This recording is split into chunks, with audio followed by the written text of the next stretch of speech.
Each year, around January 1st, polar bear moms give birth to tiny, helpless cubs weighing only about 1 kilogram, the size of a block of butter. The family spends most of the winter snuggled up in a den with mom nursing her babies. These tiny cubs are completely reliant on their mother, and their only food source is her milk. Compared to the milk you put on your cereal, which is usually 1 to 3% fat, polar bear milk starts around 31% fat. When cubs are first born, the fatty milk helps them grow quickly. In only 2 or 3 months, the cubs can already be 10 times bigger than when they were born.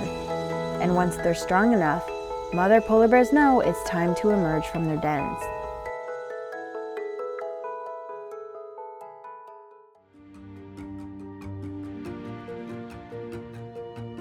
Spring is a very special time of year for polar bear moms and their newborn cubs. The family has just emerged after having spent most of the winter snuggled together in a den. This is the first time the cubs will feel the sun on their faces, the cold wind in their fur, and the snow crunching beneath their paws. The family will stay at their den site for a few days or weeks, giving the cubs a chance to play, explore, and strengthen their legs. The cubs are about the size of a big puppy by now, 7 to 11 kilograms. And though their mom has decided that they're ready to come out of the den, they're still totally dependent on her. It's incredible that at this point the mother polar bear has not eaten for months, all the while nursing and caring for her cubs. In the Hudson Bay region, mother polar bears can go up to 8 months without food. When the mother decides her cubs are ready, they begin the trip from their den to the vast frozen ocean where seals are abundant and mom can fatten up again.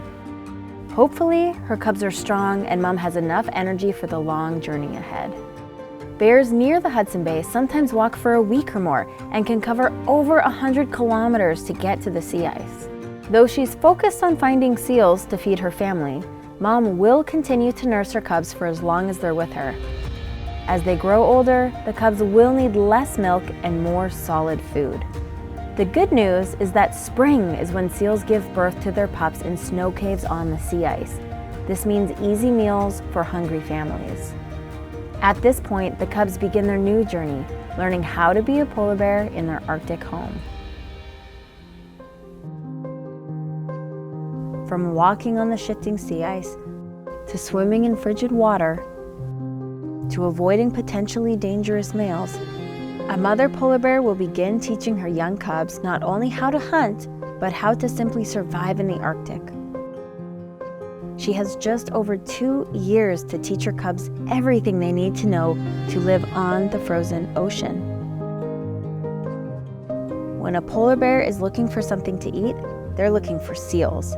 Fat is where it's at for polar bears.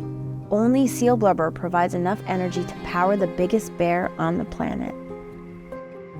Polar bears are good swimmers, but seals are a tough catch.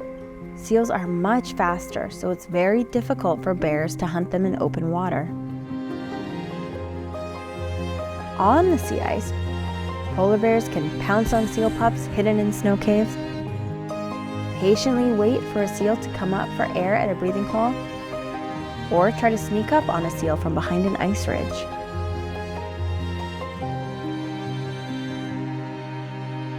The Arctic is a harsh place to survive. There are no food sources on land with enough calories to sustain entire polar bear populations in the long term.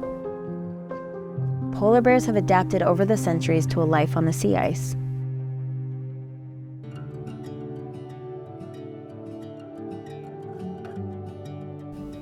In the Hudson Bay region, a warming Arctic means polar bears are spending over 1 month longer on land than their grandparents did. That's 1 month less to hunt seals and fatten up before the long ice-free period. For polar bears, fasting longer means worse health and less body fat.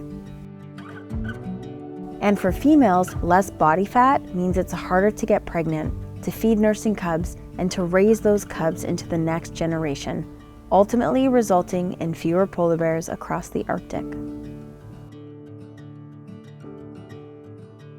But we can help. The key to getting the climate back to functioning the way it should, and to preserving a future for polar bears across the Arctic, is to move away from using fossil fuels for energy altogether. The most important thing adults can do is to vote with the climate in mind, to let our leaders know we support a swift transition to renewable energy sources. The most important thing kids can do is talk about it. Let the adults in your life know you care. Share what you learn with your family and friends. Stay curious and ask questions.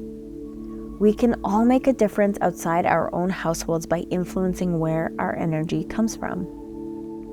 Polar bear moms and cubs can't speak up for themselves. They need us, our voices, and our votes.